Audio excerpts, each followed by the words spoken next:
ladies and gentlemen. Welcome to another SK Wealth Academy podcast. What absurd NFT prices reveal about the current global currency system. Now, if you don't know what NFTs are, I will get into that in a second and let you know. It stands for non-fungible tokens. Okay, but before I get started, I just want to thank everyone that continues to support me through Patreon, because in over 15 years of uploading videos like this, if you have ever received any type of value out of the videos and content that I produce, you have my deepest gratitude for contributing to the financial support of my channel. As over the 15 years, I have made a total of no more than $4 in advertising revenue by monetizing all my videos on this very social media platform that you're watching this on, if you're watching the video format. And why is that? Because it's not just that this current channel I know has less than 2,000 subscribers at this point, so do me this one little solid favor and please do subscribe if you have not yet subscribed, because still a great percentage of the people that watch all my videos have not yet subscribed. That's such a small ask, so thank you so much for those of you that have subscribed as well. But in the end, it's not because my channels and videos have received so little views, because my original channel, just called SK Wealth Academy, had over 30,000 subscribers at one point and over 13 million views. So the reason I only have earned less than $4 in total revenue from this platform is because they constantly demonetized every single video I uploaded, which I'm going to get into later. So you can find the links in the show notes below to Patreon, also to my GoFundMe campaign to launch my 22 online course, SK Wealth Academy. So, and I will also put the links to my free content, which is my new site, the downloadable audio MP3 files of these podcasts, and also the link for how you can subscribe to my free newsletter, which will always be the #1 way to ensure that you stay in touch with me in case I'm even deplatformed from any of the social media platforms at which you access my content now. So you can always find my content on my news site and also through my free newsletter. So if you have not yet subscribed to my free newsletter, I highly, highly, highly recommend that you do so if you want to stay in touch with me. Okay, so let's get started.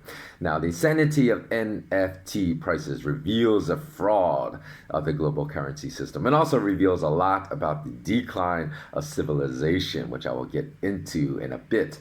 Now, the pricing for assets worldwide has gone insane at a time when the vast majority of the world's population has become poorer, not wealthier, over the past 12 months due to the global economic lockdowns. Now, as an example, there was an article in one of the papers from my hometown, Philadelphia, the other day of a cassette tape of hip-hop icon Nas's, I don't know if it was his first album, but I believe it was one of his first albums, if not his first, titled Illmatic.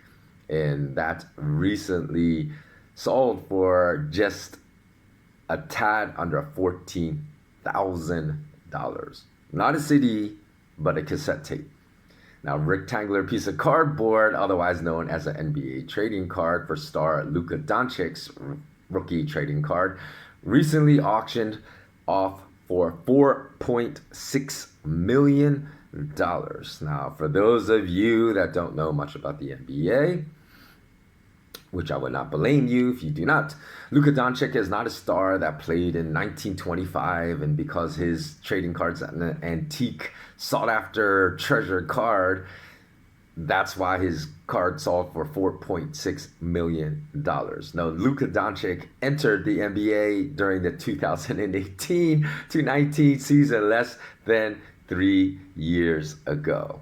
So either nostalgic items like Nas's Illmatic cassette tape, or collector items like Luka Doncic's rookie NBA trading card are simply selling for insane prices these days because, in my opinion, wealthy people have captured so much of the world's wealth through an immoral global currency system that was designed and originally engineered to produce this type of massive wealth inequality in the world, that they have no better use for their money than to pay $14,000 for a music item that the vast majority of us don't even have the necessary hardware to actually play that cassette tape, or to pay more than $4.5 million for a piece of cardboard. So anyone that truly understands the difference between a sound and an unsound monetary system realizes that the likelihood, if we were operating under a sound monetary system, which we are not,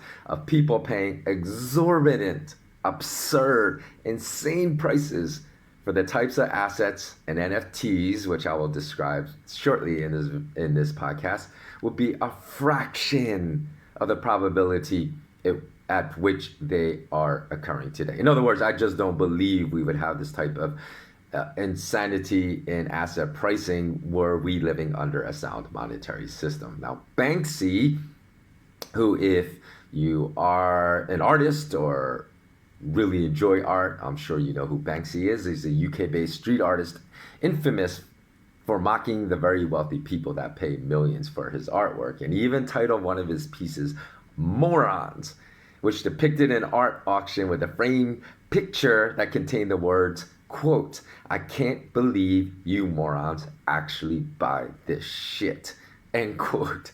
So I apologize for my cussing, as I usually try to keep all my podcasts, suitable for children, but those were the exact words that he included in his drawing titled "Moron." So I just wanted to let you know exactly what he said. And instead of being offended by his mockery of them, someone in this class paid nearly £44,000 for it.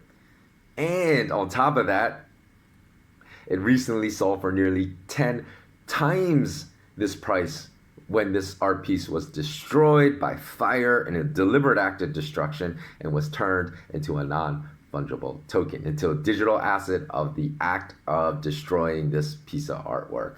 So, and by the way, Banksy also sold a very simple stencil drawing, by the way, of a girl with a red balloon that was mounted inside a frame in which he had hidden a shredder.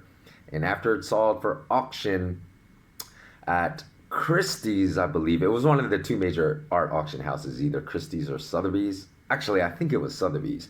It sold for $1.4 million. Banksy remotely activated the hidden shredder and shredded his just sold artwork into very thin strips of paper. Perhaps, again, as social commentary against the idiocy of narcissistic wealthy art collectors that can't find any better use for their money than purchasing stencil created art for $1.4 million, of which no rational person would do so. So to demonstrate the idiocy of the art world, Sotheby's, it was Sotheby's, okay, they immediately coined the shredding of the art piece as, quote, "the first work in history ever created during a live auction," end quote, which art collectors worldwide seem to be extremely content to accept, and thereby Sotheby's coining of this destruction of artwork as the first work in history ever created during a live auction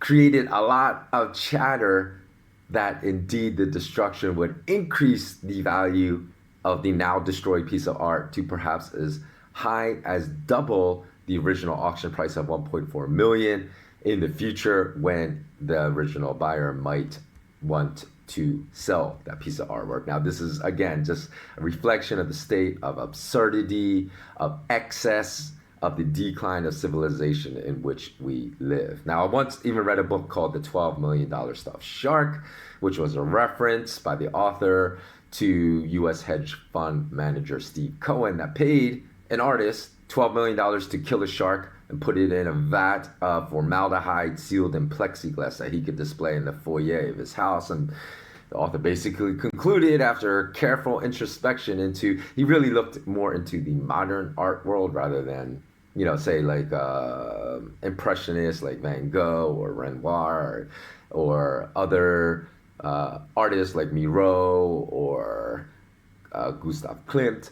He focused on the absurdity of the modern art world, and he looked at pieces of quote unquote art like pyramids built from tiny Godiva chocolates that came with a certification that this was indeed an official real piece of art created by this artist that would just sell for hundreds of thousands of dollars and millions of dollars, and stainless steel colored balloon animals that actually sold for $58 million or more.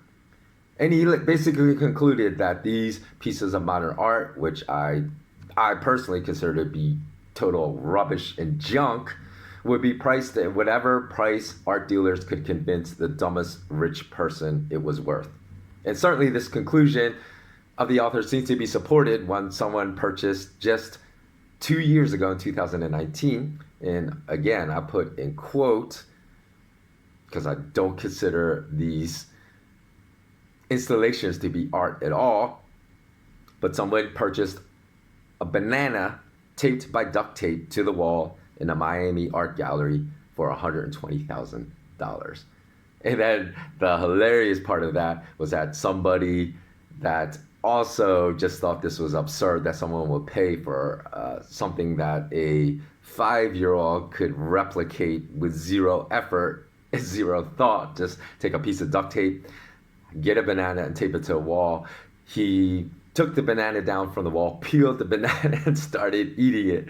But then again, I think all they did was just have the artist get another banana and duct tape it, because some idiot out there paid $120,000 for that piece of quote unquote art. So when people conclude that the best use of $120,000, $5 million, or $58 million is to buy a piece of cardboard or a steel balloon during a period in which Rome is burning.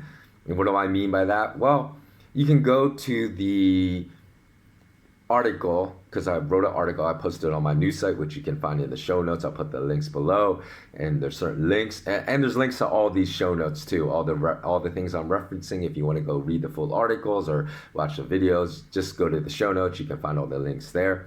And I'll put a link regarding an article and a video that discusses the exploding numbers of homelessness in Los Angeles, that it's nearing 70,000 people now. And if you ever have lived in Los Angeles, as I have, I believe it was about 8 years there, and watch the video that I will put in the link in the show notes below. You'll likely, and have not lived in LA in a while, you'll likely find it astonishing. Because when I watched that video, there were massive homeless encampments that have sprung up all throughout Los Angeles, and areas that, if you lived in LA a while ago, as I have, that had zero homelessness. And it just looks like Mad Max now, all over Los Angeles. So, and this is the other thing. This is why I say these soaring prices for pieces of modern art, and I'll also discuss soaring prices for NFTs very shortly, is a sign of the decline of civilization. And also, depending upon the social media platform that you are watching this on, if you're watching this in March of 2021,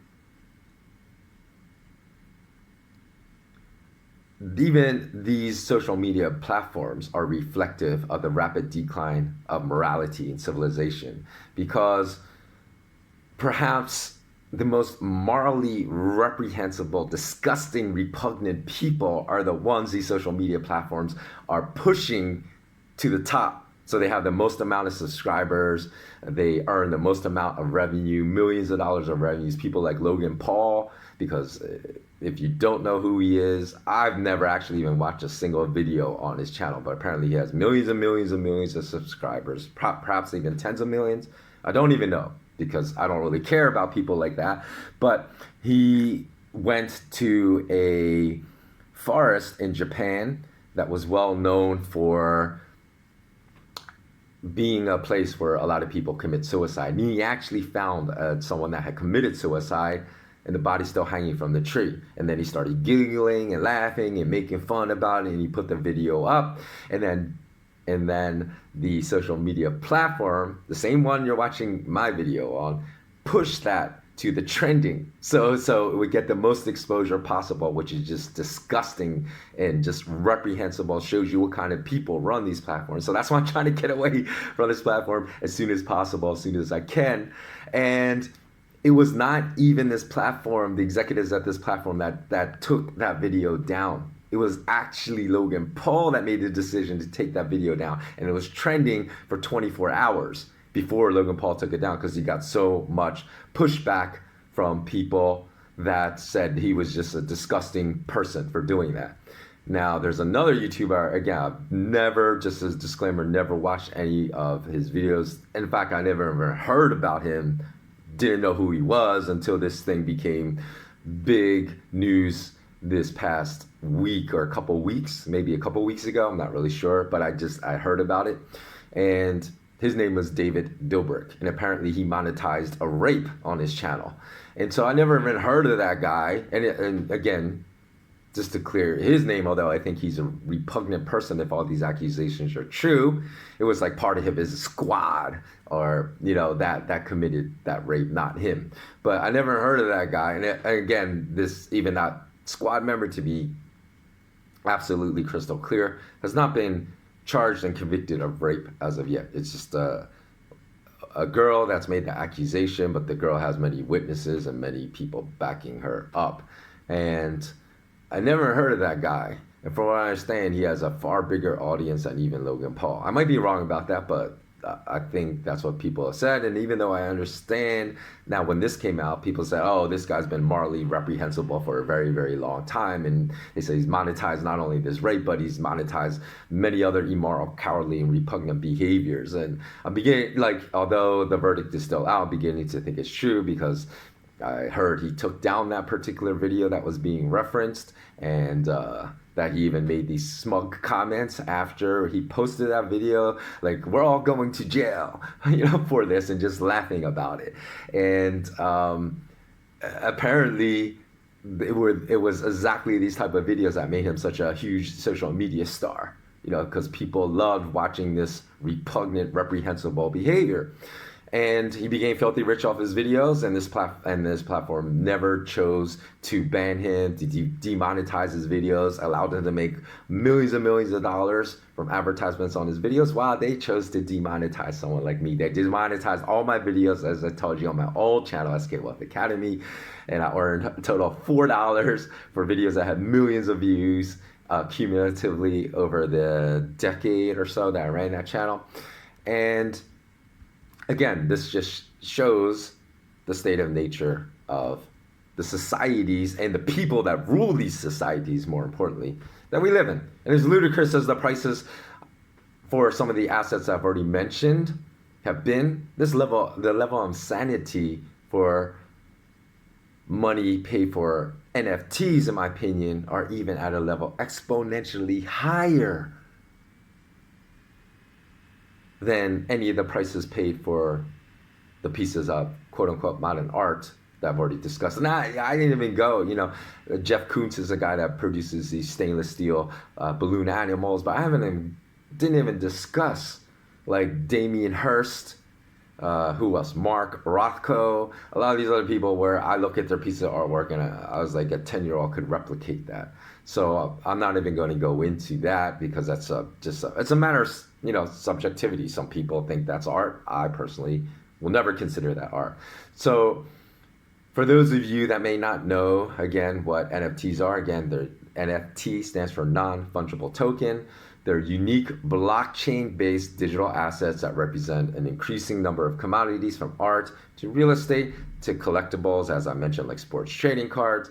And one platform, here's a good thing, okay, about NFTs. So I don't want to bash NFTs because this I consider to be a good thing. Or just, bash NFTs without giving the positive side. But for those of you, again, that don't know what NFTs are, non-fungible tokens, they're unique blockchain-based digital assets. They're all digital assets that represent a number of different commodities. It could be art, it could be real estate, Could be collectibles like sports trading cards or other types of trading cards. I don't know, maybe Pokemon trading cards will be digitized as NFTs. But even though my feeling about most NFTs are negative, there are silver linings in the cloud. So one platform, for example, Original Protocol, recently auctioned off the world's first NFT music album. So as I've had friends signed to the Sony record label in the United States before, I know that record labels totally take advantage of their recording artists, and that the only way recording artists really can make any money is not through the sale of albums, which is ludicrous itself when you think about it. But that's why a lot of artists constantly tour, because most of the money they will ever make does not come from album sales, because the record labels keep all that money, but comes from concert ticket sales when they tour. So the world's first NFT music album was released by a US-based DJ called 3LAU, or maybe 3Lau, never heard of this person, but good for this person, because they said his fan base bought 33 NFTs. Since they're digital assets, I'm assuming that there's 33 songs, that perhaps he sold the ownership to these songs to these people that bought, to his fans that bought these 33 NFTs, and perhaps his fans now have ownership of these NFTs, but they paid him a cumulative amount of $11 million. That's like likelihood would never ever happen if he released an album through a record label for reasons I just told you. So again, NFTs also sell digital representations of items, so they can even be video clips. Mark Cuban was turning his tweets into NFTs and trying to sell them. I don't know if anybody bought Cuban's tweets, but as well, in the case, as is the case in the modern art world, an NFT's price is merely the highest price you can convince someone to pay for it, and they probably draw their buyers and bidders from the same pool of clients, I think, that overlap with the indulgent, narcissistic people that comprise the bidders for modern art pieces that sell for millions of dollars, even though a 5-year-old child could create that same piece of quote-unquote art. So perhaps the most amazing quality of NFTs is that they actually, in my opinion, have a more meaningful value than any cryptocurrency that is not backed by any type of hard asset. For example, Bitcoin is a pure digital asset, right? No hard asset backs it. But one would be extremely hard-pressed to describe its unique value and its intrinsic value, because one cannot say its fungibility is its price, because its price is denominated in fiat currencies, and everyone that is a Bitcoin hodler knows that the reason they're buying Bitcoin and not fiat currencies are because fiat currencies have an intrinsic value near zero. I would argue the same also applies to Bitcoin, because it's denominated in a fiat currency and priced in a fiat currency denomination, which has intrinsic fiat values of near zero, whether it's the euro, the yen, the US dollar, and so on. So furthermore, for those that constantly, and in my opinion, actually this is just a fact, they very wrongly argue that non-hard asset-backed cryptocurrencies are sound money. If bankers truly believed that Bitcoin even remotely qualified as sound money, think about this, right? They would have zero problem offering currency swap derivative contracts between any fiat currency, so the US dollar, the euro, and Bitcoin.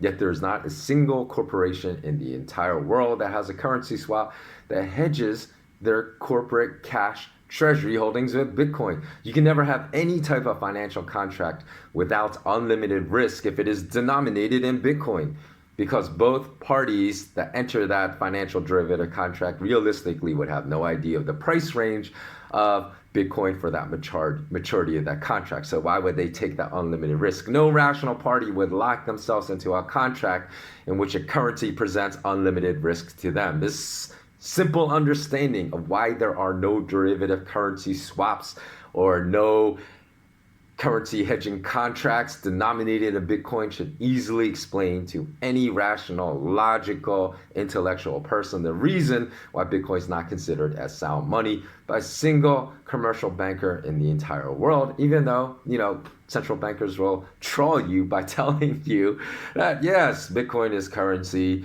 Bitcoin presents no risk to the fiat currency system, and these central bankers are talking out of the side of their mouths, but apparently Bitcoin holders love this narrative that's being presented by central bankers out there. So on the contrary, even as volatile in price as gold and silver may be, gold and silver mining companies routinely hedge their inventory risk. They hedge the revenue risk of yet to be mined gold and silver ounces in their proven and probable categories by establishing open positions of gold and silver futures contracts years into the future.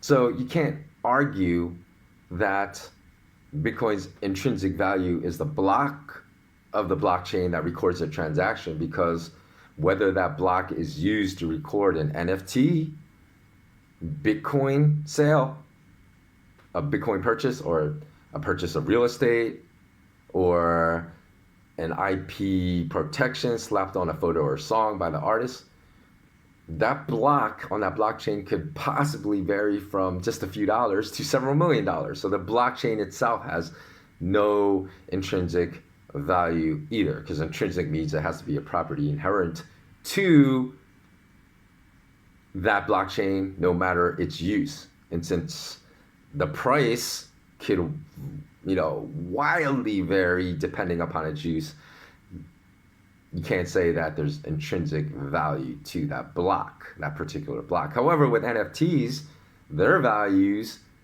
because they're more uniquely determinable than the block upon which a Bitcoin transaction is stored that records the price of the Bitcoin purchase,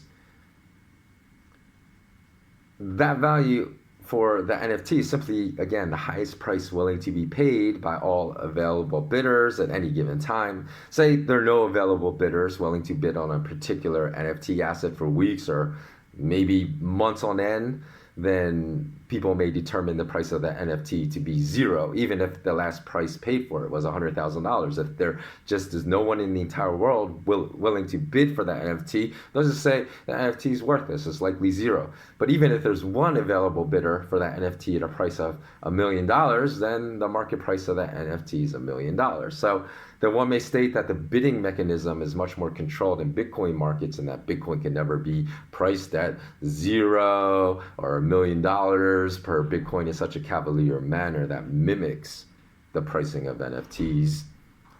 The similarities between the pricing mechanisms based upon lack of fungibility should not be ignored when considering the inherent risk embedded in the price of Bitcoin and its near $60,000 per coin current price as of now. So you will either understand this risk and behave accordingly, or ignore this risk and likely expose yourself to strong further downside risk in the future at some point that should be expected, but most likely will remain unexpected to those that cannot or will not accept this existing risk.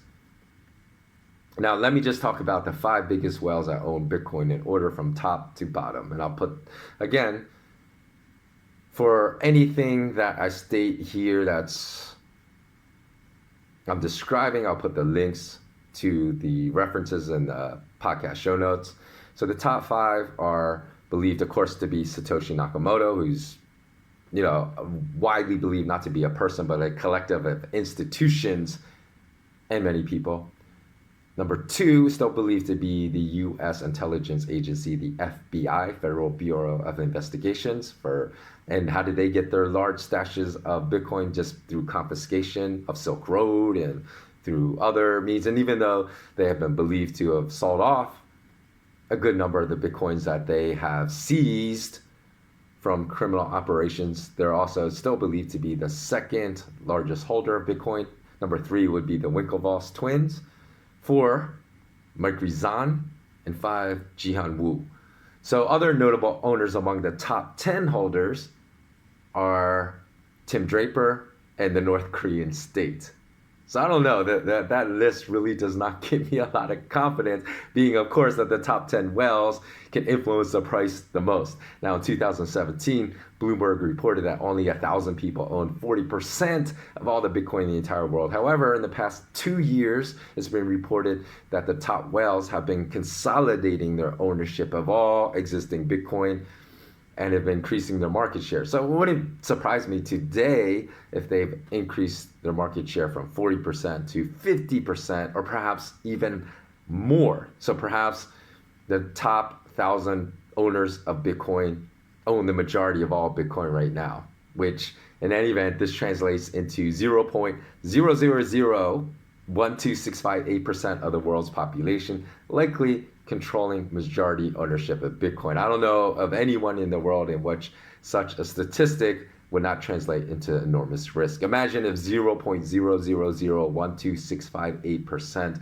of the entire world's population owned the majority of US dollars. Would you feel comfortable holding US dollars? But fungibility is what reveals why cryptocurrencies like Bitcoin and NFTs, of course, NFT is not a cryptocurrency, I just mean a separate asset, non-fungible tokens, cannot ever qualify as sound money. So for those that don't understand why sound money needs to be a fungible asset, take gold, for example. Fungibility essentially means that money should never vary in its qualitative properties, but only in its quantitative properties. So all gold has electroconductivity properties no matter its form. And actually, I don't even really necessarily agree. Let me take that back with that description of fungibility. Fungibility, when it applies to money, money should never vary in its qualitative properties. It should never vary in its quantitative properties either. So let me just talk about qualitative properties, right? Because gold has electroconductivity properties no matter its form. That's across the board. So electroconductivity is an intrinsic and qualitative quality of gold. And if all purified 49 gold, 49 just means 99.99% gold, would all have the same density, then no matter the volume of that 49 gold, it will always yield the exact same weight in grams or in ounces. So again, this is another fungible quality of gold, and also a quantitative property that will always remain constant. So depending upon how gold futures markets, however, are being manipulated by central bankers and commercial bankers, and the date at which we look at the price of gold, that same gram of gold or same troy ounce of gold will vary wildly in fiat currency price. Thus, fiat currency price can never be the quantitative property used to value gold, because as I said, even the quantitative qualities of money should be constant. Okay, it shouldn't vary. So weight is the constant that would never vary, right? Because 1 gram of gold or 1 troy ounce of gold, regardless if we're holding that gold in our hands in Moscow, Cape Town, Montevideo, Santiago, Montreal, Phoenix, Miami, Mogadishu, Kiev, Paris, Heidelberg, Reykjavik, Chiang Mai, or Seoul would be the same weight. Now let me ask this question, okay? This is what we're getting to. What quantitative property of Bitcoin is that consistent and always the same across all uses? If there were one, then I would say, okay, Bitcoin can serve as sound money. But that is an unanswerable question. And for this same reason, non-fungible tokens can never serve as sound money either. So even though people say that non-fungible tokens and Bitcoin or other non-hard asset-backed cryptocurrencies are very dissimilar, I would argue that they're far more similar than different. So no matter the latest fiat currency price paid for a Banksy moron's drawing that is set on fire, how can one determine the exchange rate for this particular NFT, and an NFT representing, say, a Mark Cuban tweet? Should the Banksy piece of art lit on fire video clip NFT be priced 10 million times higher than a single Mark Cuban tweet? Or is an NBA Top Shot NFT, which is a video clip of, just some spectacular athletic play, be worth $1 100,000th the price of a Banksy burning piece of art NFT. And even though NFTs have more unique qualities, because no two NFTs are the same, right? Than say a Satoshi of Bitcoin, because price assigned to the uniqueness of the NFT is entirely subjective. That uniqueness leaves it no more fit to be used as sound money than a cryptocurrency that has no hard asset backing it. So the last point of irony in the Bitcoin is a solution to the unsound global fiat currency system narrative is that many holders of Bitcoin are well aware of the oligarchs' use of their power consolidation strategy, which is 3 steps, much like the Hegelian dialectic. Okay, so one is create a crisis, 2, present the solution to their artificially created crisis, and 3, implement the solution to consolidate the power, because during crises, if you present a solution, people beg for a solution and they'll adopt the solution that you give them, because they will not view the solution as, they will not see your ulterior motive to want to consolidate power. But yet, even though this oligarchical power consolidation strategy perfectly represents how Bitcoin came into existence in response to the 2008 global financial crisis. In fact, Satoshi Nakamoto even referenced that crisis on the blockchain during the creation of Bitcoin, and fits the exact historical narrative that oligarchs have repeatedly implemented. You will be extremely hard-pressed to find one Bitcoin holder that will give even a smidge of consideration to this possibility that Bitcoin's a Trojan horse in this capacity. And you will find instead that they vehemently argue that Bitcoin's a special, unique exception to this oligarchical power consolidation strategy, and that could never be the case. So this, despite 3 U.S. employees of the central bank, Galina Hale, Mariana Kuliak, and Patrick Schultz, and 1 U.S. university professor, Arvind Krishnamurti, admitting that the premise I presented my social media followers, if you have been following me for years, you know, or you may know, because again, this was at a time I wasn't getting a lot of views on my social media posts, just like, you know, it is now on this channel. But for those of you, I know some of you probably saw posts I put in December 2017 when Bitcoin hit $20,000, that I was talking about the fact that, and I predicted that Bitcoin prices would drastically collapse to $10,000. And when that happened, then I said they're going to get collapsed to $5,000 after that. And I also explained back then that my reason for that prediction was the introduction of the US Bitcoin futures market at the end of 2017 that would initially would cause a spike, and then it would be used to collapse the price. Now, interestingly enough, like I said, 3 employees of the U.S. Central Bank wrote a paper years later that was titled, quote, "How Futures Changed Bitcoin Prices," end quote. And in that paper, it said, quote, "We suggest that the rapid rise of the price of Bitcoin and its decline following issuance of futures on the Chicago Mercantile Exchange is consistent with pricing dynamics suggested elsewhere in financial theory and with previously observed trading behavior.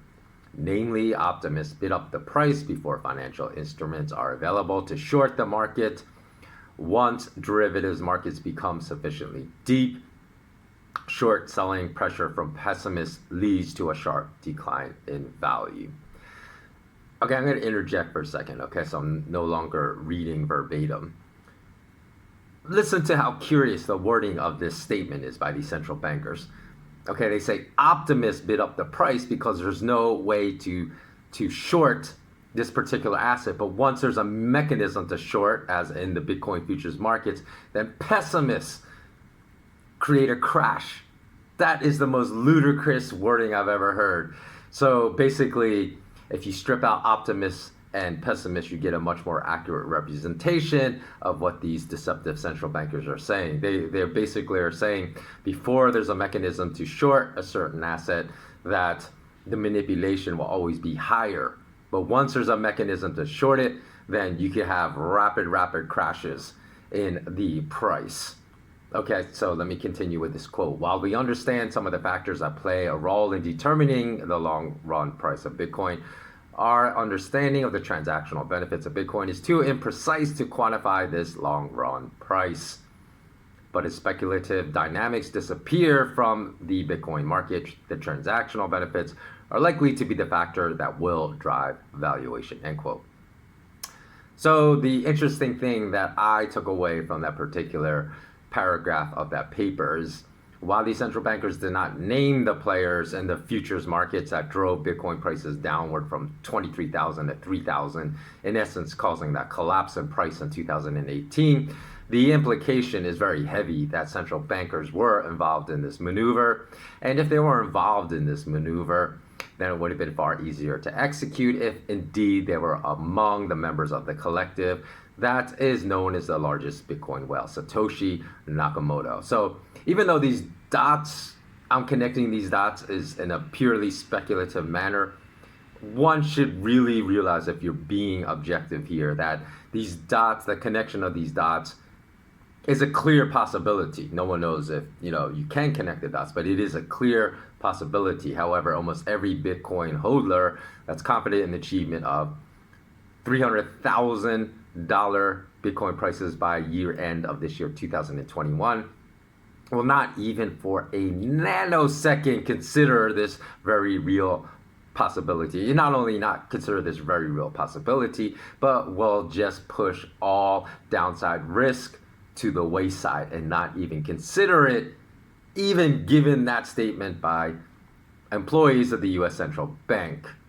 But the rational, logical thing to do is really to see the similarities, to understand the risk in Bitcoin prices now. And of course, I don't know where it's going to be when you view this, because I always will record videos generally within a week of when I release it, but sometimes it could be up to 1 month or so. But as of the recording of this video, Bitcoin prices were around $60,000.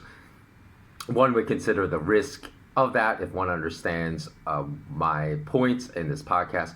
And one would also understand that the pricing mechanisms that set prices for non-fungible tokens and Bitcoin are far more similar than they are different, even though the insanity of price explosions in NFTs is much greater. For example, just about 6 months ago, there was a Miami-based art collector, Pablo Rodriguez Frael, and he bought a creation of just a video clip, a very short 10-second video clip by digital artist Beeple for $66,666, and he recently sold it for 100 times profit. So that is crazy, because a 10-bagger, is 1,000% profit. So 100 times these, he made more than 10,000% profit in less than 6 months, and he sold it for over $6.6 million after purchasing it for only $66,666. So that wraps up today's podcast. If you found this content interesting, if you've been listening to my content for a number of years, or even if you're just new to my channel and just discovered it this year, please do like and subscribe and hit that notification bell below. Just a very small thing you can do to really help me out, because it does help my channel grow. It helps my content gain exposure. Even if I were to leave YouTube, you can always connect with me by subscribing to my free newsletter at malamalama.com/WordPress. Again, you can find the links in the show notes below. And if you want to read or if you want to receive exclusive bonus content every single week, as well as exclusive bonus podcasts every single month, then please do consider joining my awesome Patreon community at patreon.com/skwealthacademy. If you're only interested in free content, you can also find the downloadable MP3 files for these podcasts at skwealthacademy.podbean.com. So that about wraps it up. I wish everyone has a very blessed day or blessed evening. Always remain intensely curious and remain immensely courageous. So long.